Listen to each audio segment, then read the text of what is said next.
O livro de Gênesis. No primeiro vídeo, vimos como os capítulos de 1 a 11 definiram a história básica da Bíblia. Deus criou todas as coisas e fez os seres humanos à sua imagem para governar o mundo em seu nome. Os seres humanos escolheram o pecado e a rebelião, e o mundo ficou fora de controle num ciclo de violência e morte, levando à rebelião e à dispersão do povo na Babilônia. Então a grande questão é, o que Deus vai fazer para resgatar e redimir seu mundo? A partir da dispersão da Babilônia, o autor traça a genealogia de somente uma família, que culmina em um homem chamado Abrão, mais tarde conhecido como Abraão. A promessa de Deus para Abraão, no começo do capítulo 12, abre um movimento completamente novo na história. Deus chama Abraão para que deixe a sua casa e vá para a terra de Canaã, que Deus diz que será sua um dia. Nessa terra, Deus promete a Abraão que irá torná-lo uma grande nação e irá fazer seu nome grande e abençoá-lo. Essas promessas estão ligadas a partes anteriores do livro. A Babilônia, de forma arrogante, tentou buscar a sua própria fama e isso não terminou muito bem. Mas Deus, em sua generosidade, vai dar um grande nome a esse cara sem nome, Abraão. A bênção de Deus para Abraão ecoa a bênção original que Deus deu ao mundo no início de tudo. Então a pergunta é, por que Deus abençoou Abraão e sua família? A última frase da promessa de Deus deixa isso claro. Para que todas as famílias da terra encontrem a bênção de Deus por meio de você. Isso é um ponto-chave para entender todo o resto da história bíblica. O plano de Deus é salvar e abençoar o seu mundo rebelde por meio da família de Abraão. Por isso que todo o resto da história do Antigo Testamento se concentra somente nessa família, chamada o povo de Israel. Por isso que Israel mais tarde será chamado o reino dos sacerdotes do Monte Sinai. Deus quer usá-los para mostrar a todas as outras nações como Ele é.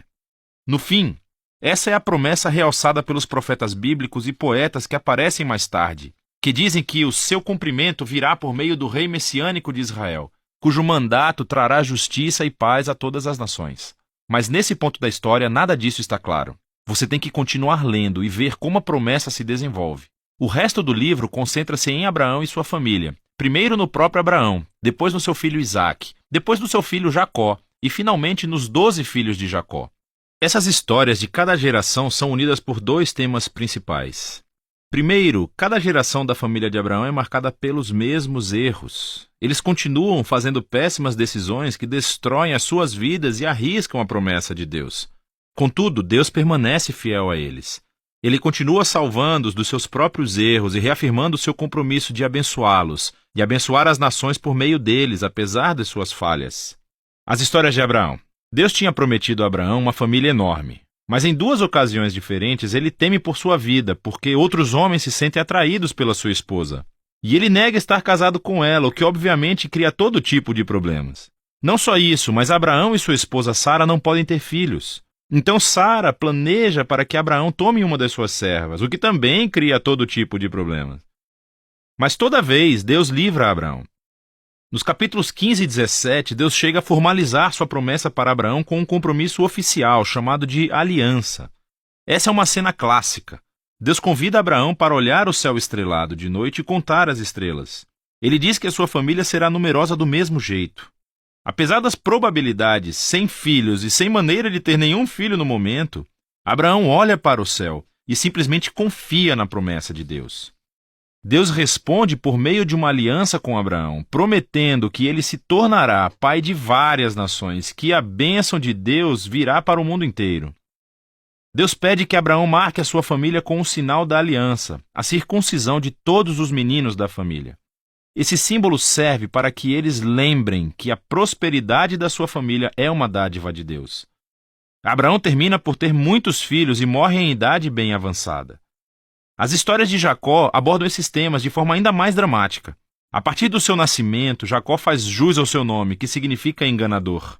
Ele engana seu irmão Esaú, tomando a sua herança e a sua bênção. E ele faz isso enganando seu velho pai, que estava cego e simplesmente vai embora. Ele tem 4 esposas, mas ama somente uma, Raquel. E isso cria muitas rivalidades na família. A única coisa que o humilha é ser enganado por seu tio Labão, que toma anos de sua vida. O jogo finalmente virou. Um Jacó humilhado regressa à sua terra natal. Em uma história muito estranha, Jacó acaba lutando com Deus e exige que Deus o abençoe. Algumas coisas nunca mudam, não é? Contudo, Deus honra a sua determinação e passa a bênção de Abraão para Jacó. Deus muda o nome de Jacó para Israel, que significa aquele que luta com Deus. É nessa última parte do livro, da história dos filhos de Jacó, que todos os temas convergem num ponto comum. Jacó ama o seu penúltimo filho, José, mais do que qualquer outro, e lhe dá um casaco especial. Os 10 filhos mais velhos passam a odiar José. Eles sequestram-no e planejam matá-lo. Mas em vez disso, eles decidem simplesmente vendê-lo como escravo para o Egito, onde ele termina na prisão. Isso é que é um fracasso de família. Mas Deus está com José. Ele planeja a liberdade de José da prisão e o faraó termina por colocar José na posição de vice-comandante de todo o Egito. José salva a nação do Egito durante um período de fome. Ele acaba salvando os seus irmãos e a sua família de morrerem de fome. Mais uma vez podemos ver que a loucura e o pecado da família de Abraão encontram a fidelidade de Deus, que transforma a maldade dos irmãos em uma ocasião para salvar vidas. Isso é exatamente o que José diz perto do final do livro. Ele diz aos seus irmãos: vocês planejaram isso para o mal, mas Deus planejou para o bem, para salvar muitas vidas. Essas palavras são estrategicamente posicionadas no final do livro, porque resumem não apenas a história de José e dos seus irmãos, mas também o livro como um todo. De Gênesis 3 em diante, os humanos continuam agindo de maneira egoísta e fazendo o mal, mas esse Deus não vai abandonar o seu mundo e deixá-lo ser gerido por conta própria. Ele permanece fiel e determinado a abençoar as pessoas, apesar das suas falhas. Você pode ver isso especialmente na forma como aquela promessa misteriosa sobre o descendente da mulher se desenvolve durante o livro. Lembre-se de Gênesis 3. Deus prometeu que esse guerreiro ferido viria e destruiria a serpente e derrotaria o mal na sua fonte. O autor então conecta essa promessa diretamente à linhagem de Abraão.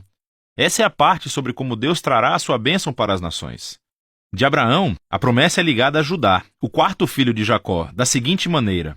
Em um poema extremamente importante no capítulo 49, Jacó, já envelhecido e no seu leito de morte, quer abençoar os seus 12 filhos. Quando chega a vez de Judá, Jacó prevê que Judá se tornará a tribo dos líderes reais de Israel. Um dia, um rei virá para comandar a obediência de todas as nações e cumprir a promessa de Deus de restaurar a bênção do jardim para todo o mundo. Depois disso, Jacó morre e depois José morre também. A família ainda em expansão permanece no Egito. O livro de Gênesis termina com todas essas esperanças e promessas futuras no ar, sem desenvolvê-las. Isso obriga você a virar a página para ver como tudo vai acabar.